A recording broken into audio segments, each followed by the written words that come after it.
close your eyes and imagine this. You have your dream job, and part of that dream job involves you having a company car and traveling, but you do things that you love. You get to help people. Driving, and when you do have to drive or do different things, things don't really scare you, but sometimes you might be a little careless or forgetful on something. You go to park in a parking lot that is a little bit smaller, and your mind tells you it's the same size, so you accidentally end up backing into someone. Nothing too major, just a little bit. You didn't mean to. It was simply an accident.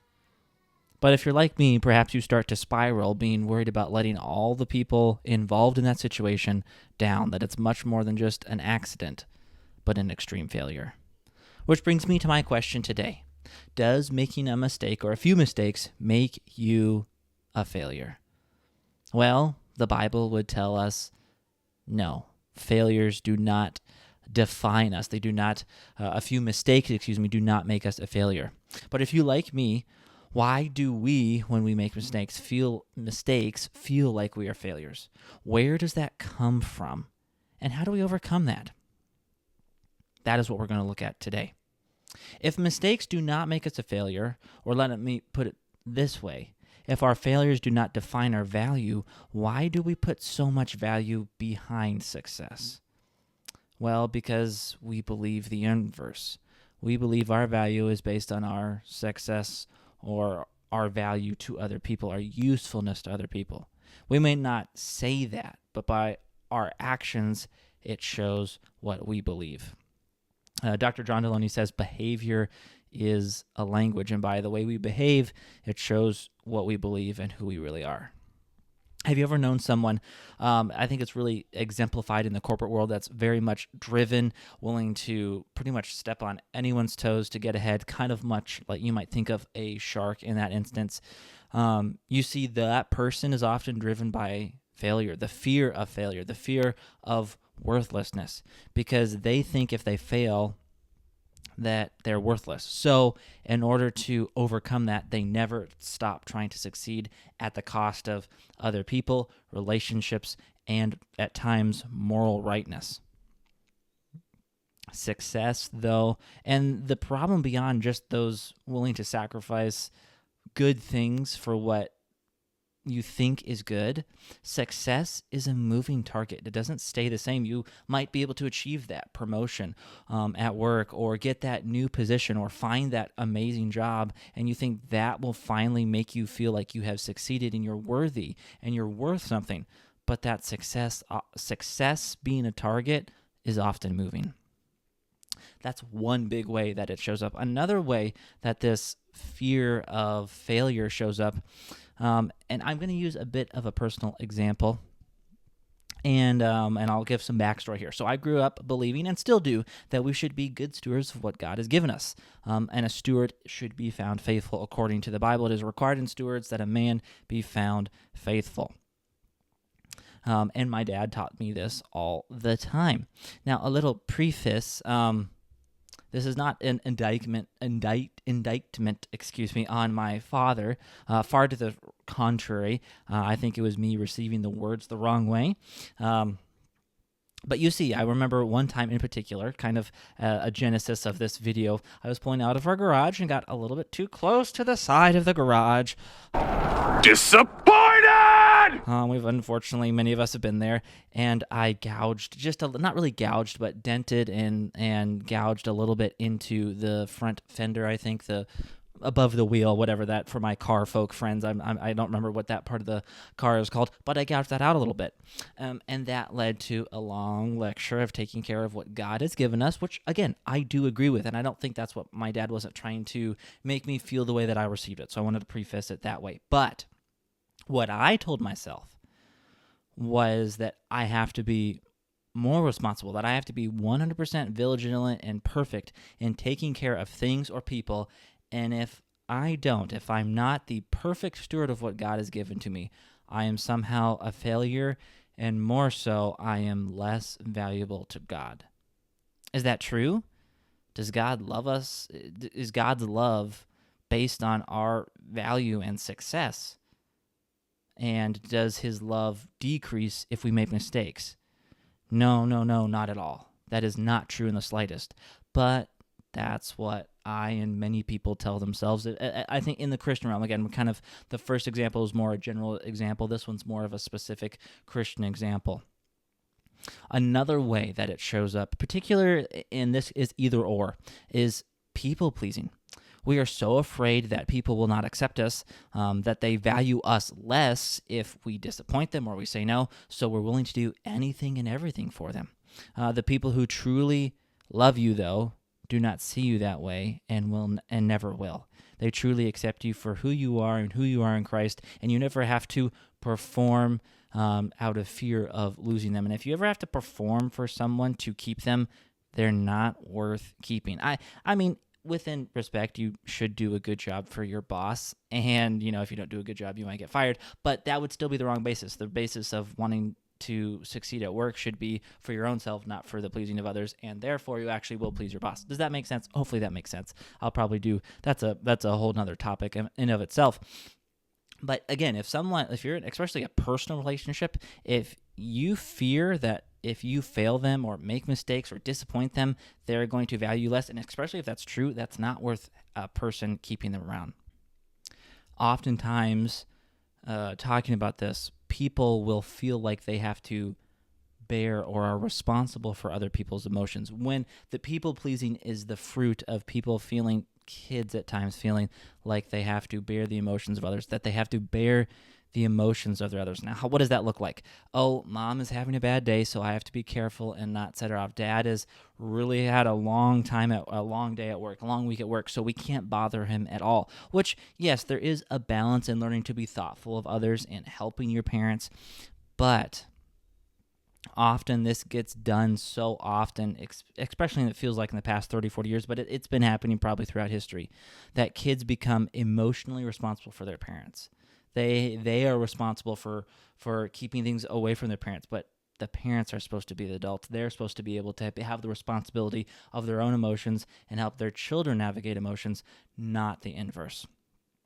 We are emotionally responsible for ourselves, and in a way, parents are emotionally responsible for their kids of teaching them how to navigate that. When that role is inversed, that's where you see a lot of people, not always, but a lot of people becoming people pleasers and basing their value on other people, is because they feel like if they fail that person, that they're going to be worse off and they're responsible if they have a bad time.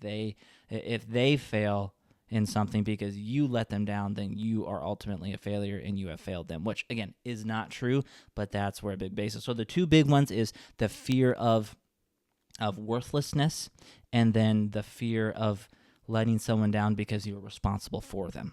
And ultimately, you're ultimately responsible for yourself. And yes, you are responsible for other people at different times in your life, especially as parents, as fathers, as mothers, as people in ministry. If you're in ministry, you are somewhat responsible. But ultimately, the biggest person that you have to give an account and responsible for in heaven on this planet is yourself.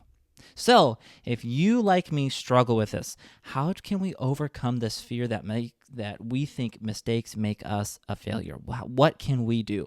First off, you need to surround yourself with people who see you how God sees you.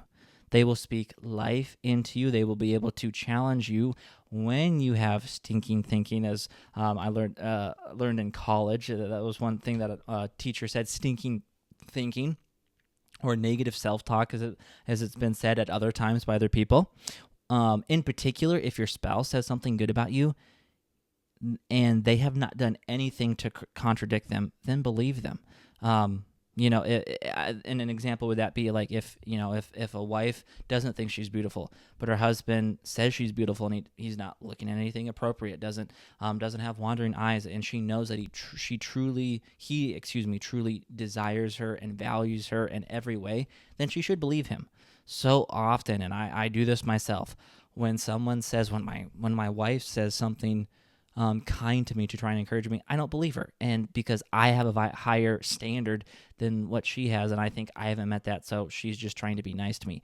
We need to not do that. We need to learn to trust our spouses and people, not just spouses, but people that are close to us, that when they say something encouraging, they truly mean it, and we need to believe them.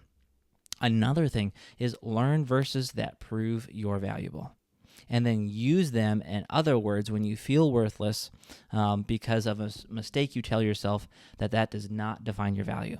A bit wordy, but when you're in that stage of feeling like when you make a mistake, whether for a person or with something, and you're starting to feel like you are worthless and that you failed a lot of people, you have to have some encouraging words that you can tell yourself, whether just general words, but I would encourage Bible verses that deal with stuff that you struggle with, that you can speak into yourself and tell yourself that isn't true. And you should be doing it not when you're in those situations, because if you're waiting to try and use that information, that reality in the moment of hardship, it's going to be a whole lot less believable. But the more you do it outside those hardships, the more you will tend to believe it when you're in the middle of those hardships.